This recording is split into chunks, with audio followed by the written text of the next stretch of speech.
साथियों नमस्कार, स्वागत है आप सभी का उत्कर्ष परिवार में।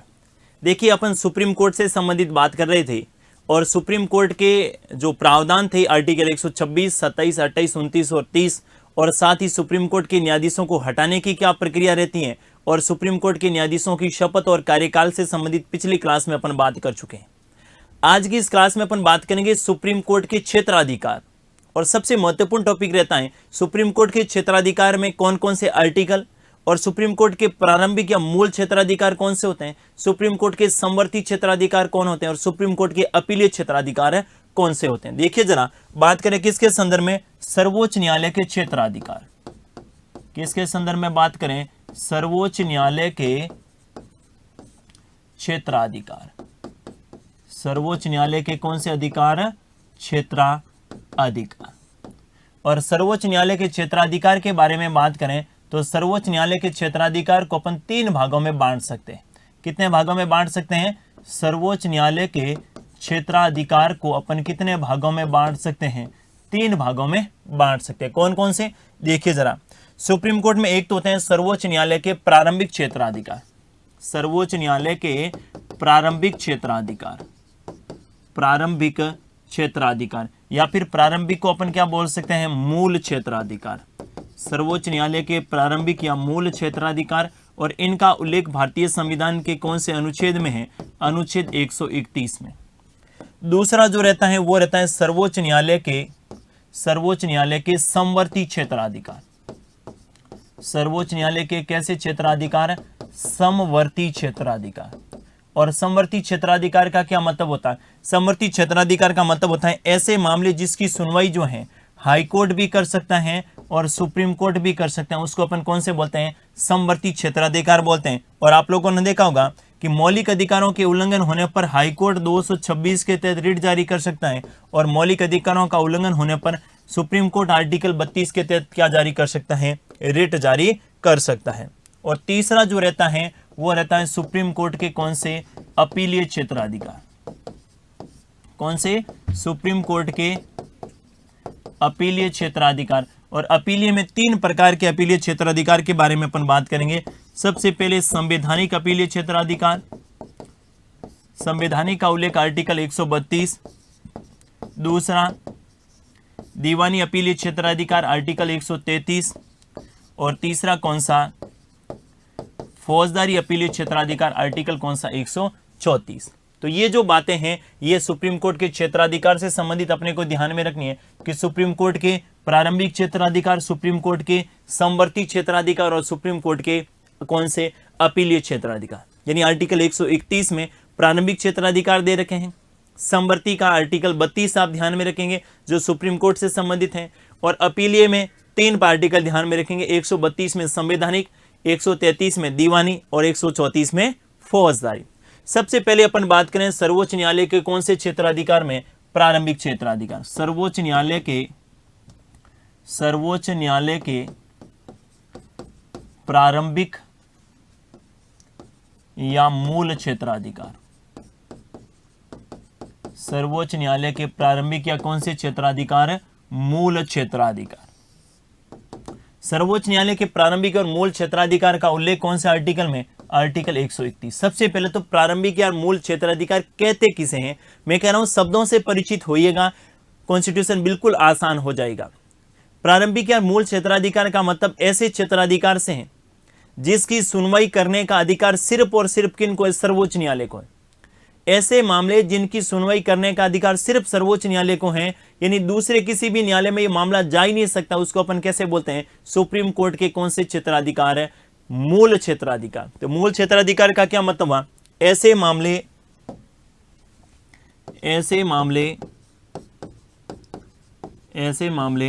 जिनकी सुनवाई का अधिकार,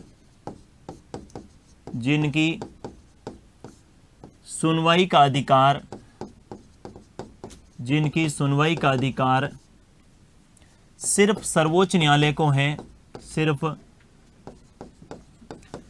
सर्वोच्च न्यायालय को है, जिनकी सुनवाई का अधिकार सिर्फ सर्वोच्च न्यायालय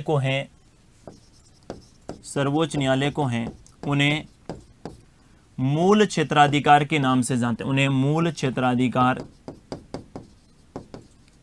मूल क्षेत्राधिकार कहा जाता है। उन्हें कौन से क्षेत्राधिकार कहते हैं? मूल क्षेत्राधिकार कहते हैं। अर्थात ऐसे मामले जिनकी सुनवाई का अधिकार सिर्फ किनको है? सर्वोच्च न्यायालय को है, उनको अपन कैसे क्षेत्राधिकार कहते हैं? मूल क्षेत्राधिकार, प्रारंभिक क्षेत्राधिकार या फिर आरंभिक क्षेत्राधिकार के नाम से जानते हैं। उल्लेख कौन से आर्टिकल में? 131। अब अपन बात करते हैं कि ऐसे कौन से अधिकार हैं जिसकी सुनवाई का अधिकार सिर्फ सुप्रीम कोर्ट कर सकता है, यानी बाकी ये मामले हाई कोर्ट में जा ही नहीं सकते, डिस्ट्रिक्ट कोर्ट में जा ही नहीं सकते। ऐसे मामले सीधे कहां जाएंगे? सुप्रीम कोर्ट में।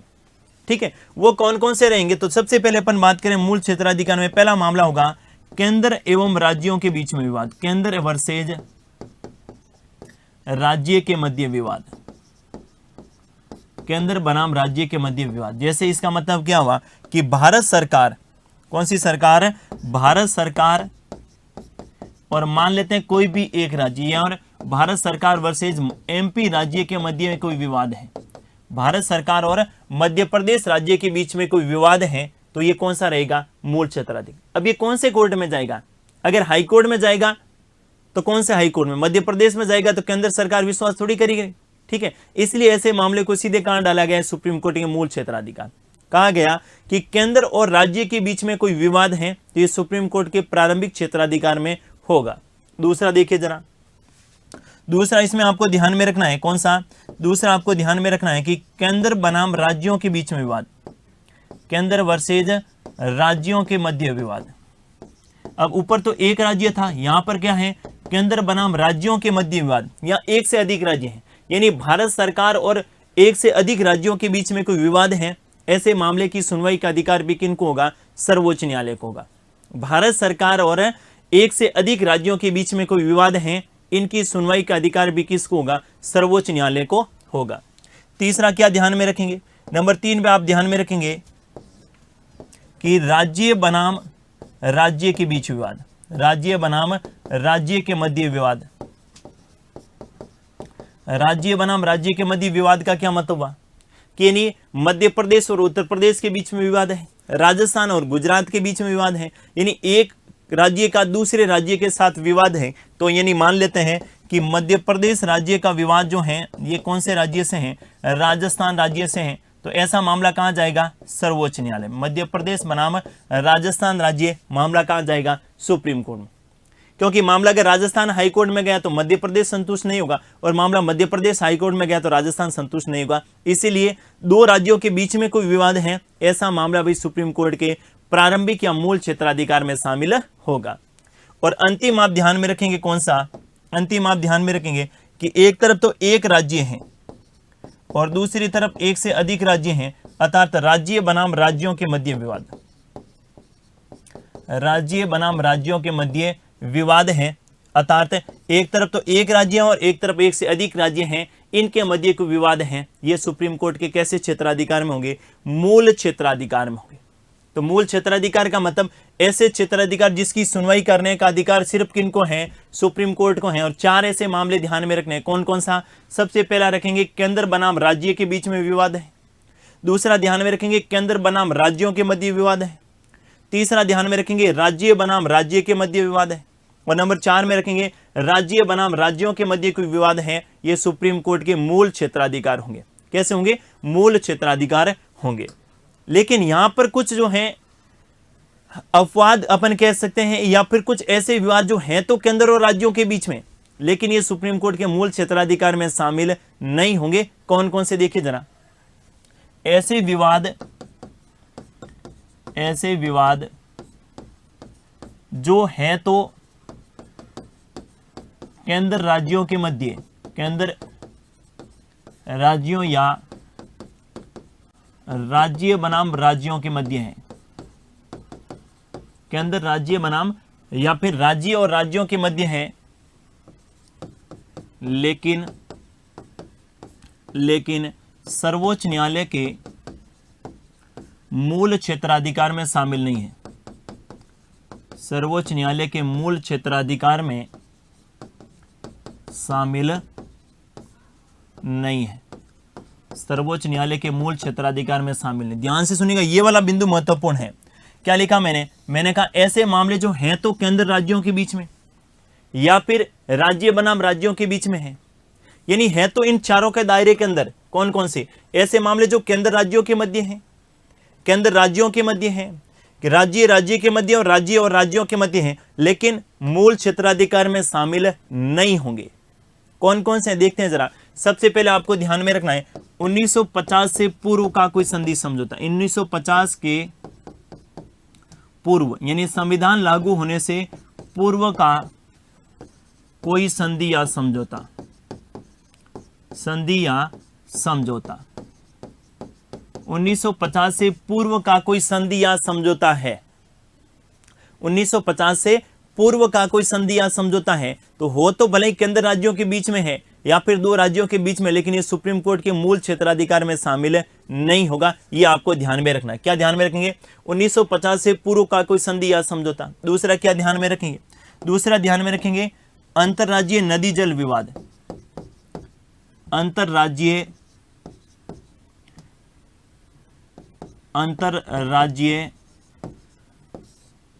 नदी जल विवाद।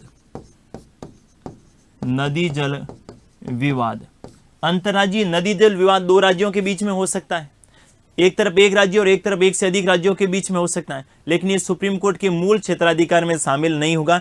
इनके लिए आप लोगों को पता होगा कि सुप्रीम कोर्ट के मूल क्षेत्राधिकार से संबंधित बात करें, अंतरराज्यीय नदी जल विवाद के लिए आर्टिकल 262 के तहत नदी जल बोर्ड का गठन किया गया है।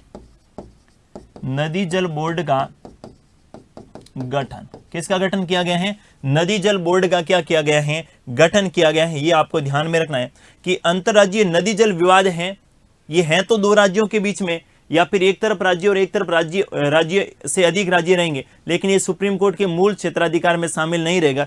इनके लिए अलग से प्रावधान कर रखे हैं। आर्टिकल 263 के तहत नदी जल बोर्ड का क्या किया गया? गठन किया गया। इसी नदी जल बोर्ड के द्वारा इस प्रकार के मामलों की क्या की जाएगी? सुनवाई करके उनका क्या किया जाएगा? समाधान किया जाएगा। तो 200 आर्टिकल अनुच्छेद भी महत्वपूर्ण है, जो किन से संबंधित हैं? अंतरराज्यीय नदी जल बोर्ड से संबंधित हैं। ये आपको जरूर ध्यान में रखना है। तीसरा कौन सा रहेगा? तो नंबर 3 पे आपको ध्यान में रखना है केंद्र और राज्य, केंद्र और राज्य के मध्य, केंद्र और राज्य के मध्य वित्त एवं वाणिज्य से संबंधित विवाद। वित्त एवं वाणिज्य संबंधी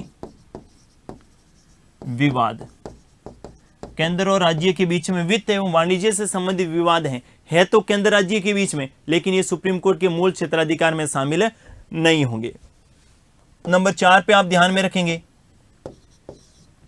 नंबर 4 पे ध्यान में रखेंगे केंद्र और राज्य, केंद्र और राज्य में पेंशन एवं भत्तों को लेकर कोई विवाद है। केंद्र और राज्यों के मध्य किस को लेकर विवाद है? पेंशन और भत्तों को लेकर, पेंशन एवं भत्तों संबंधी विवाद, पेंशन एवं भत्तों से संबंधित कोई विवाद है, ये है तो केंद्र राज्यों के बीच में, लेकिन सुप्रीम कोर्ट के मूल क्षेत्राधिकार में शामिल नहीं रहेंगे। और एक और बात ध्यान में रखनी है, और वो कौन सी है कि राज्य इस बात का दावा करे, राज्य इस बात का दावा करे, इस बात का दावा करे कि केंद्र के द्वारा बनाई गई,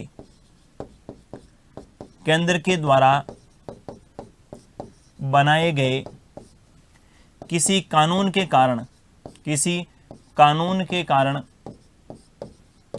केंद्र के द्वारा बनाए गए किसी कानून के कारण उनके आर्थिक हितों का नुकसान हुआ है, उनके आर्थिक यानी राज्यों के आर्थिक हितों का नुकसान हुआ है, राज्यों के आर्थिक हितों का नुकसान हुआ है, आर्थिक हितों का नुकसान हुआ है। ये है तो केंद्र राज्य के बीच में, लेकिन ये सुप्रीम कोर्ट के मूल क्षेत्राधिकार में शामिल नहीं होगा। तो ये 5 अपवाद अब मैं कह सकता हूं। पहला कौन सा? ऐसा मामला जो दो राज्यों के बीच में हो सकता है, केंद्र राज्य जो हैं उनके भी मध्य हो सकता है, लेकिन 1950 से पूर्व का कोई संधि समझौता है, भाई संविधान के लागू होने से पूर्व का कोई संधि या समझौता है, तो वो सुप्रीम कोर्ट के मूल क्षेत्राधिकार में शामिल नहीं रहेगा। दूसरा, अंतरराज्यीय नदी जल विवाद है, वो सुप्रीम कोर्ट के मूल क्षेत्राधिकार में शामिल नहीं रहेगा। तीसरा, केंद्र और राज्य के मध्य वित्त और वाणिज्य से संबंधित कोई विवाद है, ये सुप्रीम कोर्ट के मूल क्षेत्राधिकार में शामिल नहीं रहेगा। और केंद्र और राज्य के बीच में पेंशन एवं भत्तों को लेकर कोई विवाद है, ये सुप्रीम कोर्ट के मूल क्षेत्राधिकार में नहीं रहेगा।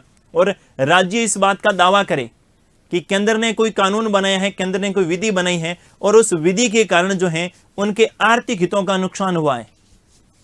केंद्र ने कोई कानून बनाया और कानून बनाने से राज्यों के आर्थिक हितों को नुकसान हुआ है, तो राज्य इस मामले को लेकर सुप्रीम कोर्ट में नहीं जा सकते कि केंद्र के द्वारा बनी गई विधि से उनके आर्थिक हितों का क्या हुआ है, नुकसान हुआ है। तो ये ऐसे 5 अपवाद आपको ध्यान में रखने हैं जो केंद्र राज्य संबंधों को लेकर तो हैं, केंद्र और राज्यों के मध्य विवादों को लेकर तो हैं, लेकिन सुप्रीम कोर्ट के मूल क्षेत्राधिकार में शामिल नहीं होंगे। साथियों, ये वाला तो सब पढ़ के जाएंगे, ये वाला तो सब पढ़ के जाएंगे। अपने को बेहतर तभी कर पाएंगे अपन बेहतर जब आपको ये अपवाद भी ध्यान में होंगे कि ऐसे मामले जो है तो केंद्र राज्यों से संबंधित लेकिन सुप्रीम कोर्ट के मूल क्षेत्राधिकार में शामिल नहीं होंगे। इनके संदर्भ में एग्जाम्पल देके बताता हूं। 5वां जो है कि कैसे आर्थिक हितों का नुकसान होता है और किस प्रकार मामला सुप्रीम कोर्ट में जाता है और सुप्रीम कोर्ट उसको क्या करता है, अस्वीकार। देखिए, मैं बात कर रहा हूं 1961 की। 1961 में पश्चिम बंगाल की सरकार, कौन सी सरकार? पश्चिम बंगाल की सरकार। और पश्चिम बंगाल की सरकार एक मामले को लेकर कहां गई थी? सुप्रीम कोर्ट में। मामला क्या था? मामला यह था कि 1957 में केंद्र ने एक कानून बनाया था। वो कानून किससे संबंधित था? कोयला खनन से संबंधित, कोयला खनन से संबंधित। 1957 में केंद्र ने कोई कानून बनाया था और कानून किससे संबंधित था? कोयला खनन से संबंधित। ये केंद्र के द्वारा बनाया गया कानून था और पश्चिम बंगाल की सरकार इस मामले को लेकर सुप्रीम कोर्ट गई और सुप्रीम कोर्ट ने पश्चिम बंगाल की सरकार ने अपना पक्ष रखते हुए क्या कहा कि केंद्र ने जो 1957 में जो कोयला खनन अधिनियम बनाया ना, उस अधिनियम के कारण हमारे आर्थिक हितों का क्या हुआ है? नुकसान हुआ है। पश्चिम बंगाल की सरकार का क्या हुआ है? आर्थिक हितों का नुकसान हुआ है। पश्चिम बंगाल की सरकार का क्या हुआ है? आर्थिक हितों का नुकसान हुआ है। पश्चिम बंगाल की सरकार के आर्थिक हितों का क्या हुआ है? नुकसान हुआ है। और आप इसकी क्या कीजिएगा? सुनवाई। सुप्रीम कोर्ट ने इसको क्या कर दिया? अस्वीकार कर दिया। सुप्रीम कोर्ट ने इसको क्या कर दिया? अस्वीकार कर दिया। क्यों अस्वीकार कर दिया? क्योंकि पहले से स्पष्ट है, क्या स्पष्ट है कि राज्य इस बात का दावा करे, राज्य जो है ना इस बात का दावा करे, किस बात का दावा करे? राज्य इस बात का दावा करे कि केंद्र के द्वारा बनाई गई विधि के द्वारा उनके आर्थिक हितों को नुकसान हुआ है। भले ही ये विवाद केंद्र राज्य के बीच में है, लेकिन सुप्रीम कोर्ट के मूल क्षेत्राधिकार में शामिल नहीं रहेगा। ये आपको एग्जाम्पल के माध्यम से भी बता दिया। यानी वर्तमान में संसद कोई ऐसा कानून बनाए, कोई भी संसद ऐसा कानून बनाए और उस कानून से किसी भी राज्य के आर्थिक हितों का नुकसान होता है, तो है तो केंद्र राज्य के बीच में विवाद, लेकिन ये सुप्रीम कोर्ट के मूल क्षेत्राधिकार में शामिल नहीं होगा। ये आपको ध्यान में रखना है। क्लियर है बात? तो सुप्रीम कोर्ट के मूल क्षेत्राधिकार में 4 बातें ध्यान में रखनी है। आर्टिकल 131 ध्यान में रखना है। ऐसा विवाद जो केंद्र राज्यों के बीच में है, 2 राज्यों के बीच में है, वो सारे मूल क्षेत्राधिकार में होंगे, लेकिन इनके अपवाद भी आपको जो 5 बताए थे ये ध्यान में रखना है। अपवादों से संबंधित अच्छा प्रश्न एग्जाम में पूछा जा सकता है। दूसरा मैंने कहा सुप्रीम कोर्ट के समवर्ती क्षेत्राधिकार। कौन सा ध्यान में रखेंगे? सर्वोच्च न्यायालय के समवर्ती क्षेत्राधिकार। सर्वोच्च न्यायालय के कैसे? समवर्ती क्षेत्राधिकार। और समवर्ती का क्या मतलब है? ऐसे मामले जिनकी सुनवाई हाई कोर्ट भी कर सकता है और जिसकी सुनवाई सुप्रीम कोर्ट भी कर सकता है। और वो कौन से रहेंगे? मौलिक अधिकार। आप लोगों ने देखा होगा कि मौलिक अधिकारों का उल्लंघन होने पर अपन सुप्रीम कोर्ट भी जा सकते हैं और सुप्रीम कोर्ट 5 प्रकार की रिट जारी करता है। और अपन आर्टिकल 226 के तहत हाई कोर्ट भी जा सकते हैं और हाई कोर्ट जो है कितने प्रकार की रिट जारी करता है? 6 प्रकार। तो ध्यान से सुनिएगा, क्या ध्यान में रखेंगे? समवर्ती क्षेत्राधिकार से तात्पर्य है कि समवर्ती क्षेत्राधिकार से तात्पर्य है कि ऐसे क्षेत्राधिकार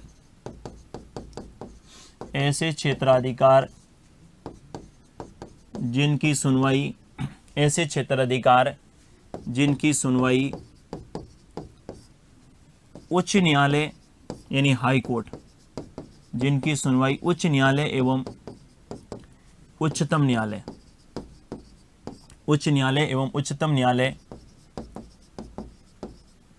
दोनों के द्वारा, उच्च न्यायालय एवं उच्चतम न्यायालय दोनों के द्वारा की जाती हो,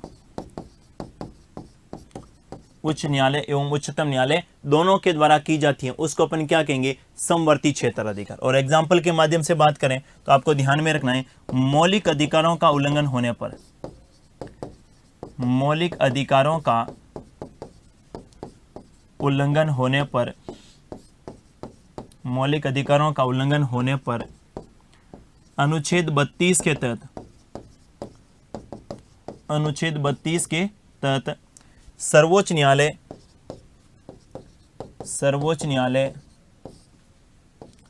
5 प्रकार की रिट जारी कर सकता है, 5 प्रकार की रिट जारी कर सकता है, 5 प्रकार की रिट जारी कर सकता है एवं उच्च न्यायालय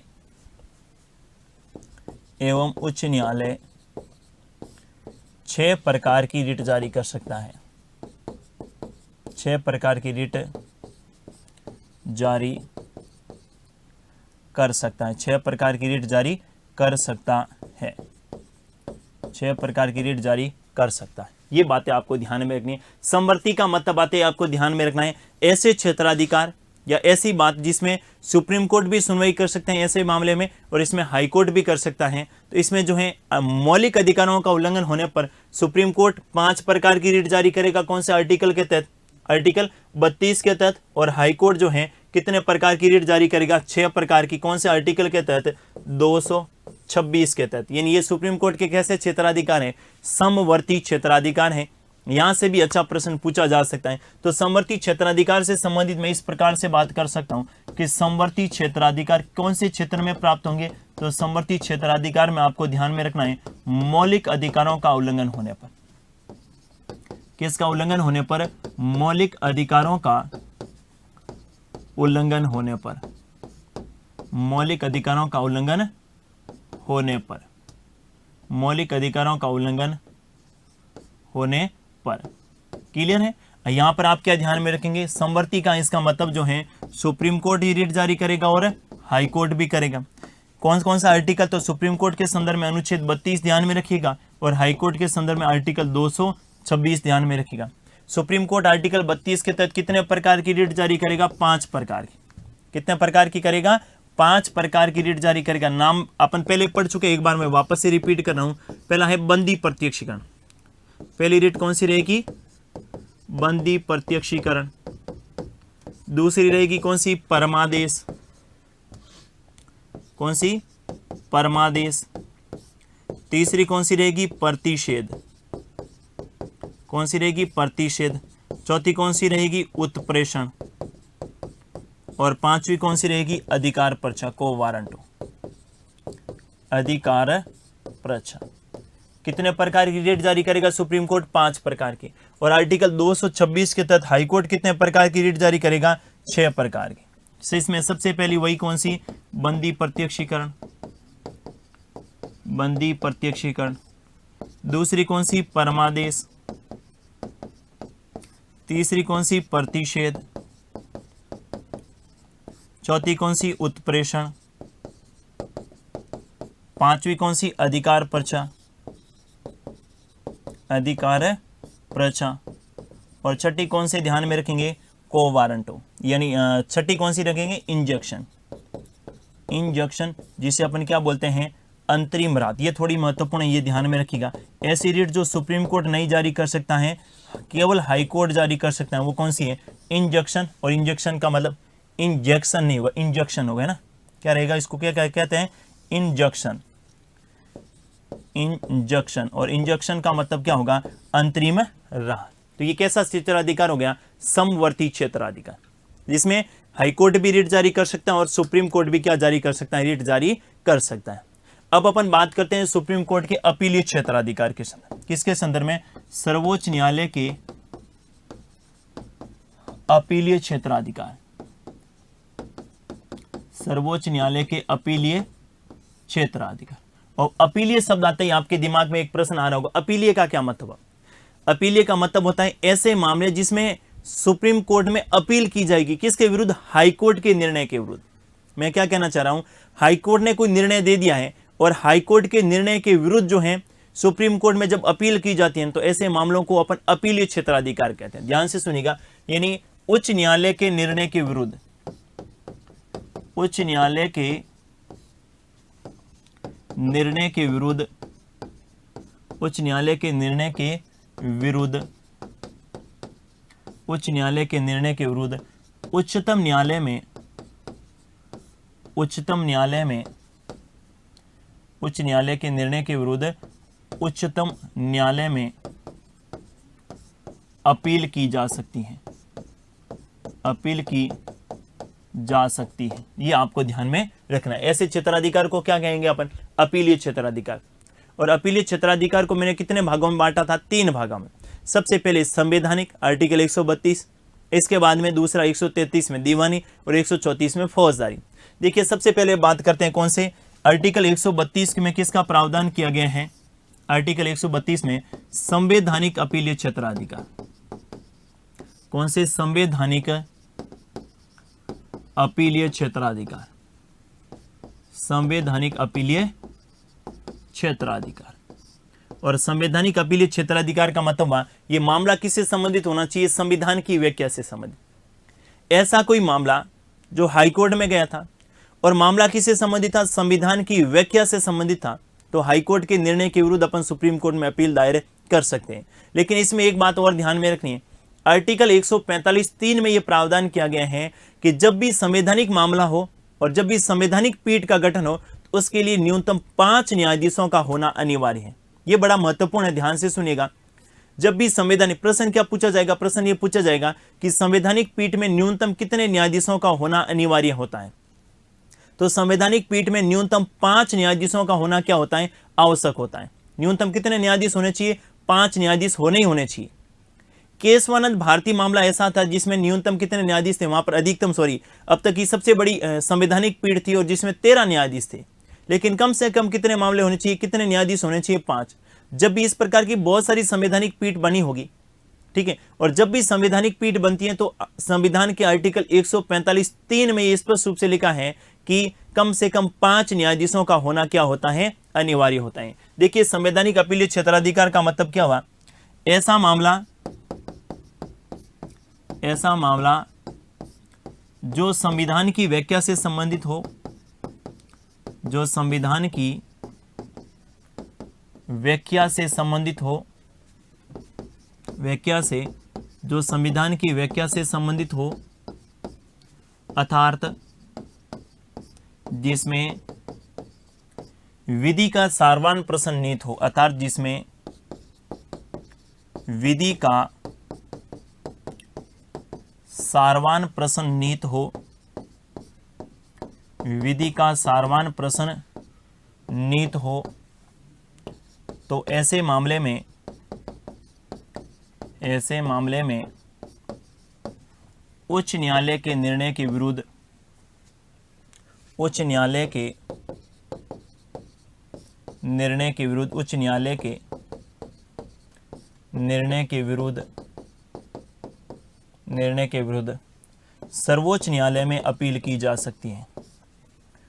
सर्वोच्च न्यायालय में अपील की जा सकती है। सर्वोच्च न्यायालय में अपील की जा सकती है।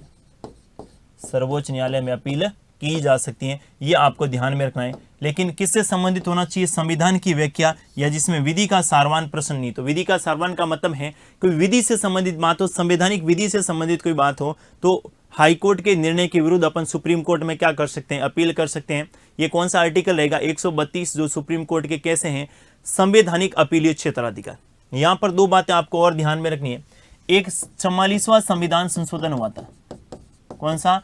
44वां संविधान संशोधन। और 44वां संविधान संशोधन कब हुआ था? 1978 में। कब हुआ था? 1978 में। इस 44वें संविधान संशोधन के द्वारा एक आर्टिकल जोड़ा गया 134A। कौन सा जोड़ा गया?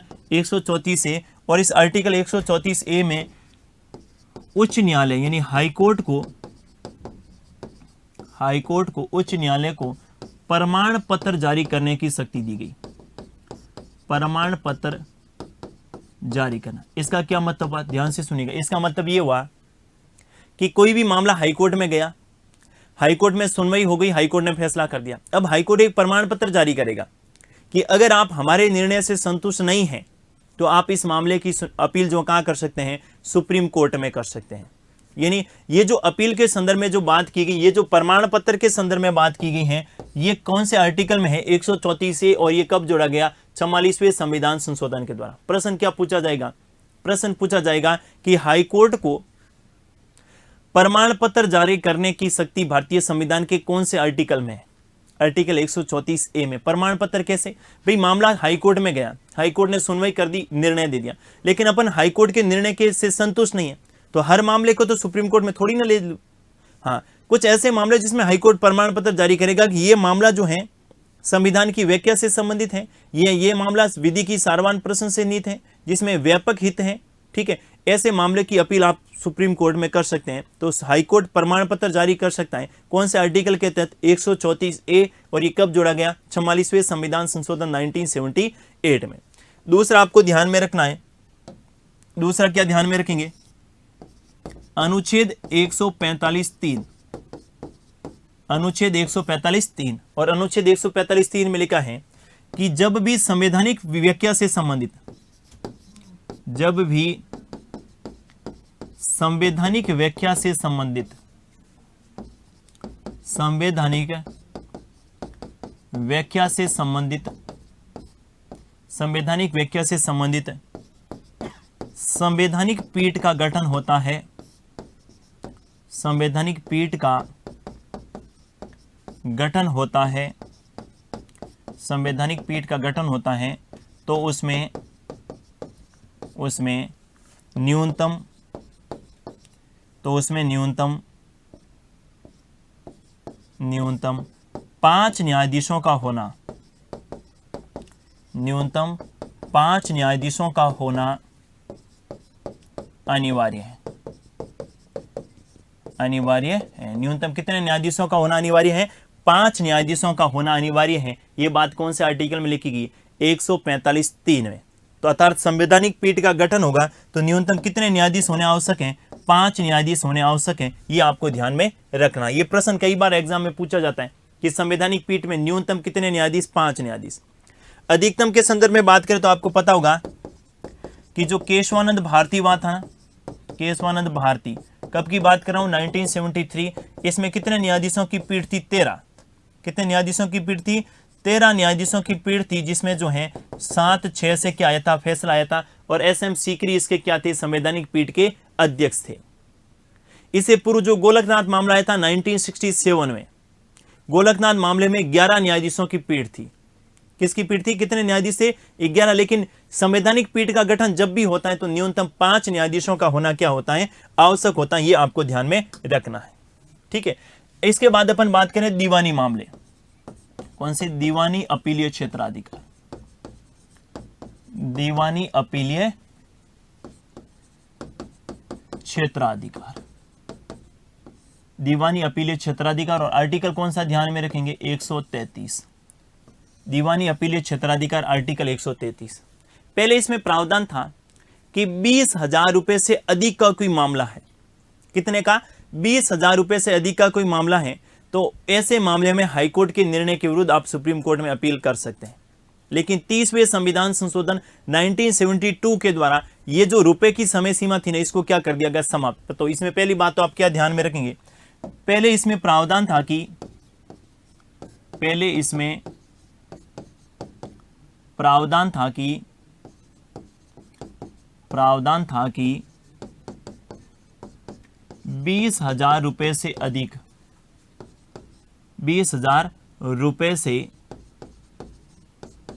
20,000 रुपए से अधिक, 20,000 रुपए से अधिक का मामला हो, अधिक का मामला हो तो उच्च न्यायालय के निर्णय के विरुद्ध, तो उच्च न्यायालय के निर्णय के विरुद्ध, उच्च न्यायालय के निर्णय के विरुद्ध उच्चतम न्यायालय में, उच्चतम न्यायालय में अपील की जा सकती है। उच्च न्यायालय के निर्णय के विरुद्ध उच्चतम न्यायालय में अपील की जा सकती है। उच्चतम न्यायालय में अपील की जा सकती है। ये आपको ध्यान में रखना है। पहले प्रावधान था ये, लेकिन 30वें संविधान संशोधन, कौन से 30वें संविधान संशोधन, और 30वां संविधान संशोधन कब हुआ था? 1972 में रुपए की समय सीमा को समाप्त कर दिया। रुपए की सीमा को क्या कर दिया गया? समाप्त कर दिया गया। यानी वर्तमान में ये वाला प्रावधान नहीं है। इस वाले प्रावधान को कब समाप्त कर दिया गया? 30वें संविधान संशोधन 1972 में। अब दीवानी मामले कौन से हैं?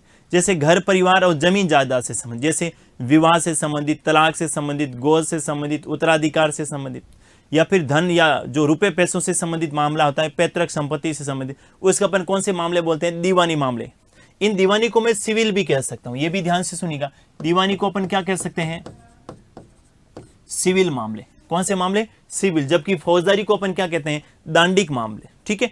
अब वर्तमान में इसमें क्या प्रावधान है? तो वर्तमान में प्रावधान है कि ऐसा कोई मामला जिसमें व्यापक हित हो, ऐसा कोई मामला जिसमें व्यापक हित हो, व्यापक हित होने का मतलब है कि कोई भी ऐसा मामला जिसमें एक व्यक्ति को नहीं, दो व्यक्तियों को नहीं, जिसमें जो है पूरे एक समाज का जिसमें उसमें हित निहित हो, ऐसे मामले में हाईकोर्ट के निर्णय के विरुद्ध अपील सुप्रीम कोर्ट में कर सकते हैं। और दूसरा, ऐसा मामला जिसमें विधि की व्याख्या से संबंधित बात हो, विधि की व्याख्या से संबंधित बात हो, अर्थात विधि का सारवान प्रश्न निहित हो, कोई ऐसा बात जो कानून से संबंधित हो, ऐसे मामले में हाईकोर्ट के निर्णय के विरुद्ध अपील कर सकते हैं। लेकिन यहां पर एक प्रावधान किया गया कि हाईकोर्ट के सिंगल बेंच के विरुद्ध आप सीधे सुप्रीम कोर्ट नहीं जाएंगे। हाईकोर्ट के सिंगल बेंच के विरुद्ध आप हाईकोर्ट की जो डबल बेंच है वहां अपील करेंगे, और उसके बाद आप कहां जाएंगे? Supreme court. तो तीन बातें यहां पर ध्यान में रखनी दीवानी में। पहले ध्यान में रखेंगे, ऐसा मामला जिसमें व्यापक हित निहित हो, जिसमें व्यापक हित निहित हो, व्यापक हित निहित हो। और व्यापक हित निहित होने का मतलब है कि जिसमें एक से अधिक व्यक्तियों से संबंधित कोई मामला हो, पूरे समाज से संबंधित मामला हो। दूसरा आपको ध्यान में रखना है, विधि का सारवान प्रश्न निहित हो, विधि का सारवान प्रश्न निहित हो, सारवान प्रश्न निहित हो। इसका मतलब विधि का सारवान प्रश्न निहित हो, इसका मतलब हुआ कि विधि की व्याख्या से संबंधित बात हो। किसकी? कानून की, विधि की व्याख्या से संबंधित, विधि की व्याख्या से संबंधित हो। और तीसरा आप ध्यान में रखेंगे कि सिंगल बेंच के विरुद्ध, यह वाला महत्वपूर्ण है, ध्यान से सुनिएगा, दीवानी मामले में उच्च न्यायालय के सिंगल बेंच, यानी एक न्यायाधीश है ना, सिंगल बेंच की पीठ के विरुद्ध, सिंगल बेंच की पीठ के विरुद्ध, सिंगल बेंच की पीठ के विरुद्ध उच्च न्यायालय की डबल बेंच में अपील की जाती है, डबल बेंच में अपील की जाती है, एवं इनके विरुद्ध, एवं इनके निर्णय के विरुद्ध, इनके निर्णय के विरुद्ध सर्वोच्च न्यायालय में अपील की जा सकती है, अपील की जा सकती है। ये आपको ध्यान में रखना। यानी पहले सिंगल बेंच में मामला जाए, सिंगल बेंच का मतलब एक न्यायाधीश के द्वारा, और फिर उस मामले की सुनवाई, उस मामले की अपील जो है अपन डबल बेंच में करेंगे। डबल बेंच का मतलब होता है होगी तो हाईकोर्ट से संबंधित, लेकिन हाईकोर्ट में एक से अधिक न्यायाधीशों की एक पीठ बनेगी और वो उस मामले की सुनवाई करेगी। अगर उस मामले के निर्णय से आप संतुष्ट नहीं है और ऐसा मामला जो विधि से संबंधित है, विधि का जिसमें सारवान प्रश्न निहित हो, जिसमें व्यापक हित निहित हो, एक से अधिक लोगों का हित इसमें हो, तो ऐसे मामले की अपील अपन कहां कर सकते हैं? सुप्रीम कोर्ट में कर सकते हैं। किससे संबंधित? सिविल मामला। तो दो बातें इसमें ध्यान में रखेंगे। पहला, इसमें 20,000 रुपए की समय सीमा थी, तो इसको कब समाप्त किया? तो 30वें संविधान संशोधन 1972 के द्वारा वर्तमान में रुपए की समय सीमा का कोई प्रावधान नहीं है। और दूसरे क्या ध्यान में रखेंगे, ऐसा मामला जो व्यापक हित निहित हो जिसमें एक से अधिक व्यक्तियों का हित हो, और दूसरा ऐसा मामला जो जिसमें विधि का प्रश्न निहित हो। तो ऐसे मामले में पहले सिंगल बेंच में जाएंगे और सिंगल बेंच के निर्णय के विरुद्ध डबल बेंच में अपील करेंगे, और डबल बेंच के निर्णय से भी संतुष्ट नहीं है तो अपन कहाँ जा सकते हैं, हाई कोर्ट से अपील, हाई कोर्ट के निर्णय के विरुद्ध अपन कहाँ अपील कर सकते हैं, सुप्रीम कोर्ट में अपील कर सकते हैं। कौन सा आर्टिकल हो गया, आर्टिकल आप ध्यान में रखेंगे 133। इसके बाद तीसरा जो रहता है ना उसको अपन बोलते हैं फौजदारी। फौजदारी या फौजदारी को मैं क्या कह सकता हूं, दांडिक, फौजदारी अपीलीय क्षेत्राधिकार, फौजदारी अपीलीय क्षेत्राधिकार।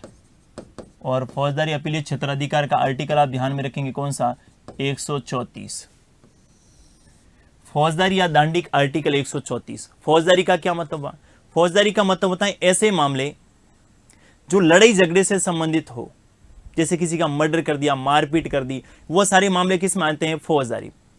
फौजदारी में कब अपन सुप्रीम कोर्ट में सुनवाई कर सकते हैं, कब जो है सुप्रीम कोर्ट में अपील कर सकते हैं, सुनवाई करवा सकते हैं। पहले देखिए जरा, ऐसा कोई मामला जो अधीनस्थ न्यायालय में चल रहा था, यानी ऐसा मामला जिसमें अधीनस्थ न्यायालय ने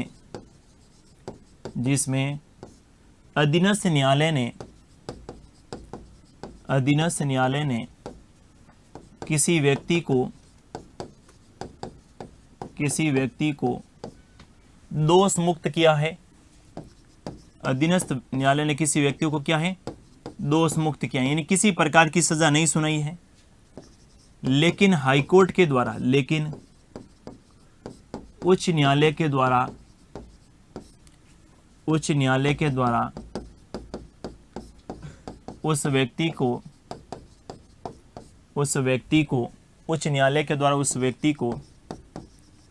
मृत्युदंड दे दिया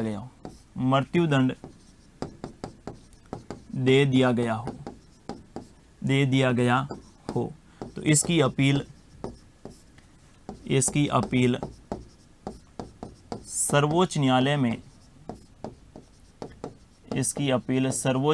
में की जा सकती है, सर्वोच्च न्यायालय में की जा सकती है। ध्यान से सुनिएगा, मैंने क्या कहा कि ऐसा मामला जो अधीनस्थ न्यायालय में चल रहा था पहले, यानी डिस्ट्रिक्ट कोर्ट में किसी मामले में किसी व्यक्ति ने दोष मुक्त किया, डिस्ट्रिक्ट कोर्ट में मामला था और डिस्ट्रिक्ट कोर्ट ने उस व्यक्ति को दोष मुक्त किया, लेकिन डिस्ट्रिक्ट कोर्ट के बाद जैसे ही मामला कहाँ गया, हाई कोर्ट में, हाई कोर्ट ने उस व्यक्ति को मृत्युदंड दे दिया, एकदम से निर्णय को पलट दिया है, यानी जिला न्यायालय ने उस व्यक्ति को दोष मुक्त किया, लेकिन हाई कोर्ट ने उस व्यक्ति को क्या कर दिया है, मृत्युदंड दे दिया है। ऐसे मामले की अपील अपन कहाँ कर सकते हैं, सुप्रीम कोर्ट में कर सकते हैं। मैंने क्या लिखा, ऐसा मामला जिसमें अधीनस्थ न्यायालय ने किसी व्यक्ति को क्या किया है, दोष मुक्त किया है, लेकिन उच्च न्यायालय ने ऐसे व्यक्ति को क्या दे दिया है, मृत्युदंड दे दिया है, इसकी अपील सर्वोच्च न्यायालय में कर सकते हैं। दूसरी देखिए जरा, दूसरे में आपको ध्यान में रखना है कि ऐसा मामला जो अधीनस्थ न्यायालय में चल रहा था, जो अधीनस्थ न्यायालय में चल रहा था, ऐसा मामला जो अधीनस्थ न्यायालय में चल रहा था, लेकिन उच्च न्यायालय ने अपने पास मंगवाकर, लेकिन उच्च न्यायालय ने अपने पास मंगवाकर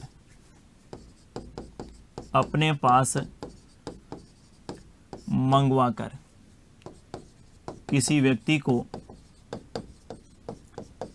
व्यक्ति को क्या दे दिया है, मृत्युदंड दे दिया, किसी व्यक्ति को मृत्युदंड दे दिया है,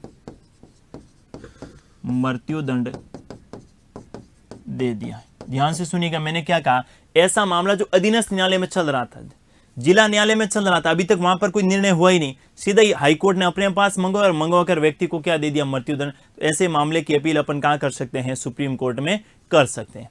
तीसरा देखिए जरा, तीसरे में क्या ध्यान में रखेंगे, ऐसा मामला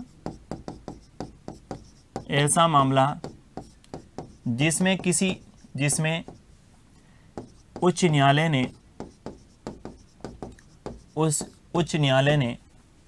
किसी व्यक्ति को 7 या 7 से अधिक वर्ष 7 या 7 से अधिक वर्ष की सजा सुनाई है। 7 या 7 से अधिक वर्ष की 7 या 7 से अधिक वर्ष की सजा सुनाई है तो इसकी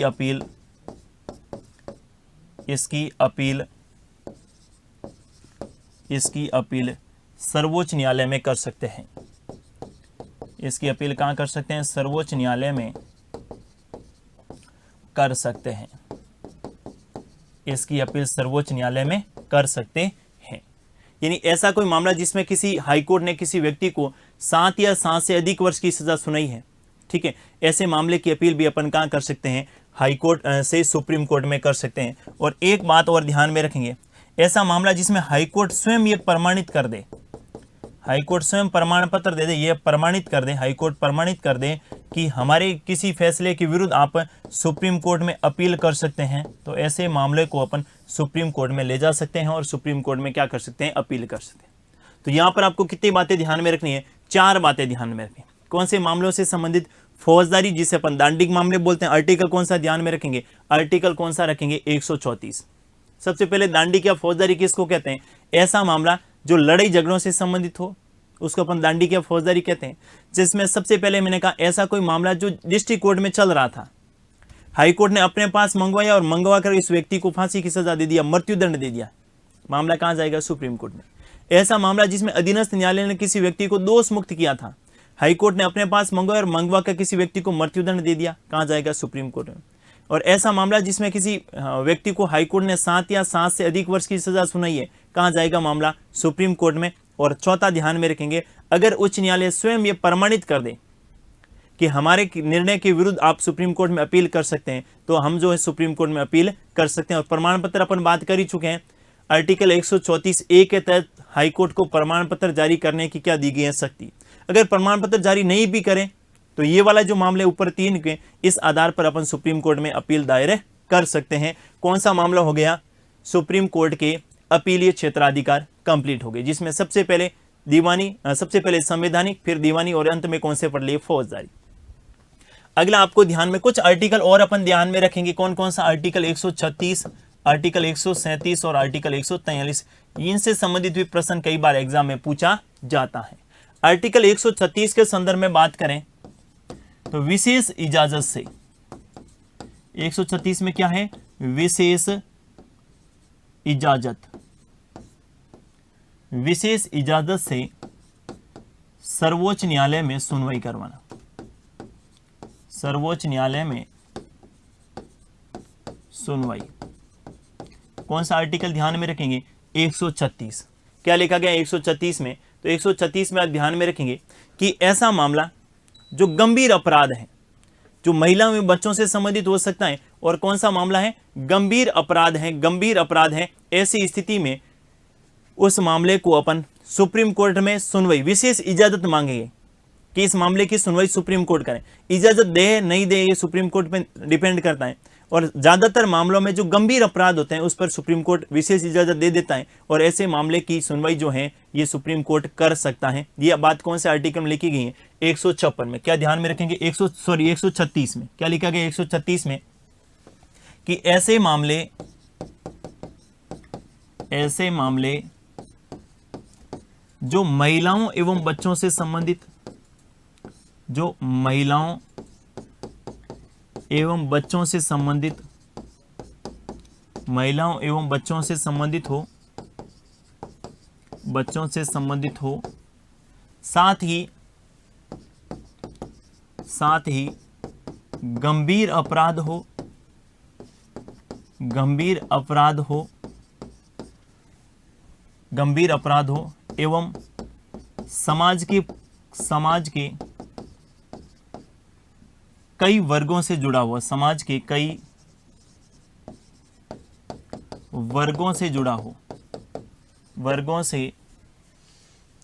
जुड़ा हो समाज के कई वर्गों से जुड़ा हो, इस मामले की सुनवाई करवाने हेतु, इस मामले की सुनवाई हेतु सर्वोच्च न्यायालय में विशेष इजाजत से अनुमति मांगी जाती है। सर्वोच्च न्यायालय से विशेष इजाजत से, सर्वोच्च न्यायालय से विशेष इजाजत से सुनवाई का अधिकार, विशेष इजाजत से सुनवाई करवाने को कहा जा सकता है। लेकिन यहां पर क्या ध्यान में रखेंगे कि सर्वोच्च न्यायालय इजाजत दे या नहीं दे ये जरूरी नहीं है। सुप्रीम कोर्ट इजाजत दे अथवा नहीं, सुप्रीम कोर्ट इजाजत दे अथवा नहीं अनिवार्य नहीं है, जरूरी नहीं है, ये आपको ध्यान में रखना है। कौन सा आर्टिकल ध्यान में रखेंगे? 136। क्या 136 में ऐसे मामले जो महिलाओं एवं बच्चों से संबंधित हो, साथ ही कैसे अपराध हो? गंभीर अपराध हो। कैसे अपराध हो? गंभीर अपराध हो। ऐसे मामले की सुनवाई के लिए अपन सुप्रीम कोर्ट में विशेष इजाजत लगा सकते हैं कि भाई साहब इस मामले की सुनवाई अगर सुप्रीम कोर्ट करेगा तो बेहतर होगा। इजाजत दे या नहीं दे ये सुप्रीम कोर्ट पे डिपेंड करता है, लेकिन सुप्रीम कोर्ट में विशेष इजाजत के माध्यम से अपन सुनवाई करवा सकते हैं। और ज्यादातर जो मामले जो गंभीर अपराध होते हैं उसमें सुप्रीम कोर्ट विशेष इजाजत दे देता है और हम विशेष इजाजत के माध्यम से ऐसी सुनवाई जो है सुप्रीम कोर्ट से करवा सकते हैं। देखिए कितनी खूबसूरत व्यवस्था कर रखी है। कौन से आर्टिकल में? 136 में। नेक्स्ट आर्टिकल आप ध्यान में रखेंगे 137। 137 में क्या है? सुप्रीम कोर्ट के निर्णय की समीक्षा। सर्वोच्च न्यायालय के निर्णय की समीक्षा, सर्वोच्च न्यायालय के निर्णय की समीक्षा, सर्वोच्च न्यायालय के निर्णय की समीक्षा। कौन सा आर्टिकल ध्यान में रखेंगे? 137। सर्वोच्च न्यायालय के निर्णय की समीक्षा का क्या मतलब हुआ?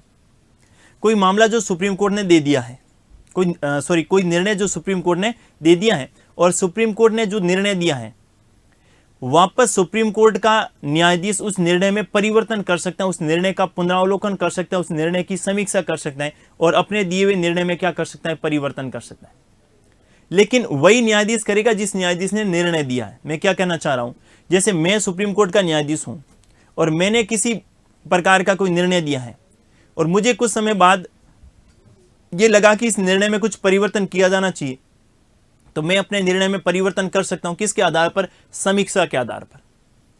लेकिन मेरे अलावा दूसरा कोई नहीं कर सकता। यह बात आर्टिकल 137 में लिखी गई। क्या लिखी गई है? कि सुप्रीम कोर्ट के किसी भी निर्णय की समीक्षा स्वयं उसी न्यायाधीश के द्वारा की जाएगी जिस न्यायाधीश ने निर्णय दिया है। अगर मेरा पद रिक्त हो जाए, मेरा कार्यकाल पूरा हो जाए, अर्थात मैं सुप्रीम कोर्ट का न्यायाधीश नहीं रहूं, ऐसी स्थिति में उस निर्णय की समीक्षा सुप्रीम कोर्ट का मुख्य न्यायाधीश करेगा। मुख्य न्यायाधीश के अलावा दूसरे किसी न्यायाधीश को यह अधिकार प्राप्त नहीं होगा। यह आपको ध्यान में रखना। क्या ध्यान में रखेंगे?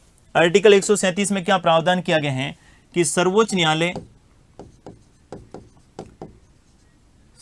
न्यायालय सुप्रीम कोर्ट जो है, सर्वोच्च न्यायालय अपने दिए गए किसी निर्णय में, अपने दिए गए किसी निर्णय की समीक्षा कर सकता है, दिए गए किसी निर्णय की समीक्षा कर सकता है, लेकिन समीक्षा उसी न्यायाधीश के द्वारा की जाएगी। समीक्षा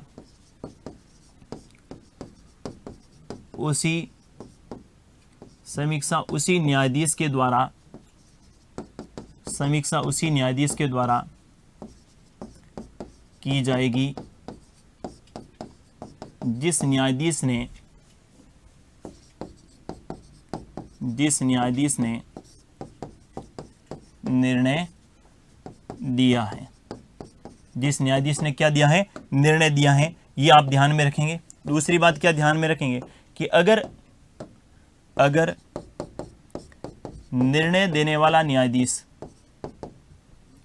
निर्णय देने वाले न्यायाधीश का पद रिक्त हो जाता है, न्यायाधीश सेवानिवृत्त हो जाता है, सेवानिवृत्त हो जाता है, तो निर्णय की समीक्षा, तो निर्णय की समीक्षा सुप्रीम कोर्ट के मुख्य न्यायाधीश के द्वारा की जाएगी, सुप्रीम कोर्ट के मुख्य न्यायाधीश द्वारा की जाएगी। किनके द्वारा की जाएगी? सुप्रीम कोर्ट के मुख्य न्यायाधीश के द्वारा की जाएगी। ये बात कौन से आर्टिकल में लिखी है? 137। 137 में आपको दो बातें ध्यान में रखनी। पहली, निर्णय की समीक्षा की जा सकती है। किन के द्वारा की जाएगी? जिस न्यायाधीश ने निर्णय दिया उनके द्वारा की जाएगी। अगर वो नहीं है तो सुप्रीम कोर्ट का मुख्य न्यायाधीश उस निर्णय की क्या कर सकता है? समीक्षा कर सकता है। मुख्य न्यायाधीश के अलावा दूसरे किसी भी न्यायाधीश को निर्णय की समीक्षा करने का अधिकार नहीं। ऐसा क्यों है? ध्यान से सुनिएगा।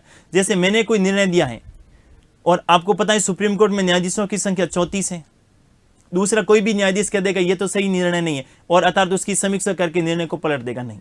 इसलिए इतनी व्यवस्था की गई है। देखिए कितनी एक एक बिंदु का बड़ा महत्व है। क्या कहा गया? निर्णय की समीक्षा हो सकती है, लेकिन मेरे द्वारा दिए गए निर्णय की समीक्षा मैं स्वयं करूंगा या मैं नहीं करूंगा। मैं अगर सेवानिवृत्त हो गया हूं या फिर पद रिक्त हो गया, मेरा किसी कारण से त्यागपत्र दे दिया गया है, तो ऐसी स्थिति में सुप्रीम कोर्ट का जो मुख्य न्यायाधीश है वो उस निर्णय की समीक्षा करेगा। इनके अलावा अन्य न्यायाधीश उस निर्णय की समीक्षा नहीं कर सकते। ये आपको ध्यान में रखना। कौन सा आर्टिकल? 137। एक आर्टिकल आप ध्यान में रखेंगे 143 और 143 में सर्वोच्च न्यायालय के परामर्शदात्री क्षेत्राधिकार, सर्वोच्च न्यायालय के परामर्शदात्री क्षेत्राधिकार, सर्वोच्च न्यायालय के परामर्शदात्री क्षेत्राधिकार। सुप्रीम कोर्ट के कैसे क्षेत्राधिकार? परामर्शदात्री क्षेत्राधिकार। कौन सा आर्टिकल? 143। जब अपने राष्ट्रपति पढ़ा था ना तो इसका जिक्र मैंने वहां पर किया था। मैंने कहा आर्टिकल 143 में प्रावधान है कि राष्ट्रपति सुप्रीम कोर्ट से किसी भी विधि से संबंधित परामर्श ले सकता है, लेकिन सुप्रीम कोर्ट परामर्श देने के लिए बाध्यकारी नहीं है और दी गई परामर्श को मानने के लिए राष्ट्रपति बाध्यकारी नहीं है। लेकिन अगर संविधान के लागू होने से पूर्व क्या कोई बात है और उसमें जो है राष्ट्रपति सुप्रीम कोर्ट से परामर्श लेता है, तो सुप्रीम कोर्ट परामर्श देने के लिए बाध्यकारी होगी, लेकिन राष्ट्रपति मानने के लिए बाध्यकारी नहीं होगा। ये एक सुप्रीम कोर्ट की कैसी शक्ति है? परामर्शदात्री क्षेत्राधिकार। कौन से आर्टिकल में? 143। क्या ध्यान में रखेंगे? राष्ट्रपति के द्वारा सर्वोच्च न्यायालय से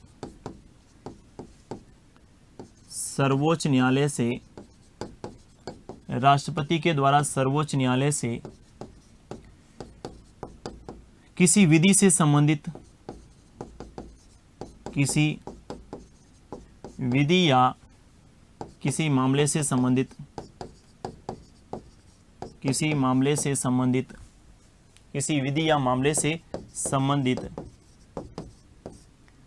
परामर्श ली जा सकती है, परामर्श ली जा सकती है। दूसरी बात क्या ध्यान में रखेंगे? सर्वोच्च न्यायालय परामर्श देने के लिए बाध्यकारी नहीं होगा। सर्वोच्च न्यायालय परामर्श देने के लिए बाध्यकारी नहीं होगा। सर्वोच्च न्यायालय परामर्श देने के लिए बाध्यकारी नहीं होगा। तीसरी बात क्या ध्यान में रखेंगे कि दी गई परामर्श को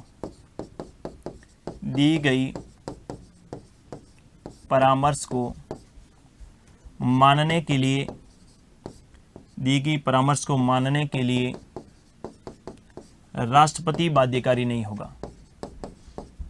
राष्ट्रपति बाध्यकारी नहीं होगा। दी गई परामर्श को मानने के लिए राष्ट्रपति बाध्यकारी नहीं होगा। और अंतिम बात आप क्या ध्यान में रखेंगे? अगर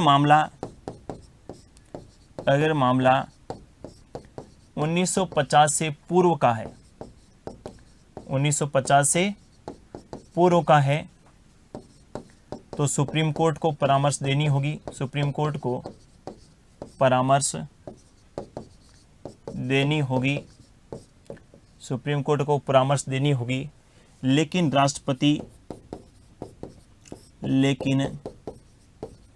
राष्ट्रपति मानने के लिए, राष्ट्रपति मानने के लिए बाध्यकारी नहीं होगा। राष्ट्रपति मानने के लिए बाध्यकारी नहीं होगा, ये आपको ध्यान में रखना है। कौन सा आर्टिकल? 143, जिसमें सुप्रीम कोर्ट की क्या दे रखी है? परामर्शदात्री शक्ति। तो ये थे आर्टिकल सुप्रीम कोर्ट से संबंधित, जिससे संबंधित अपने बात की, और सुप्रीम कोर्ट की शक्तियों के संदर्भ में। देखिए शक्तियों के संदर्भ में कौन कौन से आर्टिकल आपको ध्यान में रखने हैं। आर्टिकल सबसे पहले आप ध्यान में रखेंगे 131, इसमें सुप्रीम कोर्ट के मूल क्षेत्राधिकार है। 132 में सुप्रीम कोर्ट के संवैधानिक अपीलीय, 133 में सुप्रीम कोर्ट के दीवानी अपीलीय, 134 में सुप्रीम कोर्ट के फौजदारी अपीलीय, 134A में सुप्रीम हाईकोर्ट को प्रमाण पत्र जारी करने की बात की गई है। और इसके बाद में जो है नेक्स्ट आप ध्यान में रखेंगे 136, 137 और 143। 136 में क्या है? विशेष इजाजत। 137 में निर्णय की समीक्षा सुप्रीम कोर्ट, और 143 में क्या है कि सुप्रीम कोर्ट की कौन सी शक्तियां? परामर्शदात्री शक्ति। ये सारे के सारे आर्टिकल महत्वपूर्ण हैं, जहां से अच्छा प्रश्न अपने एग्जाम में पूछा जा सकता है। ध्यान से सुनिएगा। अगर बात करें अपन किन की? सुप्रीम कोर्ट के समवर्ती क्षेत्राधिकार। तो आपको समवर्ती क्षेत्राधिकार में ध्यान में रखना होगा कि सुप्रीम कोर्ट के समवर्ती क्षेत्राधिकार से संबंधित प्रावधान कौन से आर्टिकल में है। तो समवर्ती क्षेत्राधिकार से संबंधित आपको ध्यान में रखेंगे कौन सा आर्टिकल? आर्टिकल आपके 32। समवर्ती का मतलब है ऐसे मामले जिसमें सुप्रीम कोर्ट और हाई कोर्ट दोनों को सुनवाई का अधिकार है, और वो कौन से रहते हैं? मौलिक अधिकारों के उल्लंघन से संबंधित। किन से संबंधित? मौलिक अधिकारों के उल्लंघन से संबंधित। यहां पर जो हाई कोर्ट ये जो प्रमाण पत्र जारी करेगा, सुप्रीम कोर्ट मत करके आ जाना। आर्टिकल 134A के तहत जो है ये जोड़ा गया 44वें संविधान संशोधन के द्वारा, और इसमें सुप्रीम कोर्ट पढ़ रहे हैं, लेकिन प्रमाण पत्र जारी करने की शक्ति सुप्रीम कोर्ट नहीं है। हाई कोर्ट को प्रमाण पत्र जारी करने की शक्ति दी गई है कि हाई कोर्ट के निर्णय से संतुष्ट नहीं है तो हाई कोर्ट एक प्रमाण पत्र जारी करेगा, और अपन सुप्रीम कोर्ट में क्या करेंगे? अपील कर सकते हैं। इसको ध्यान में रखिएगा। आज के लिए बस इतना ही। शुक्रिया, धन्यवाद।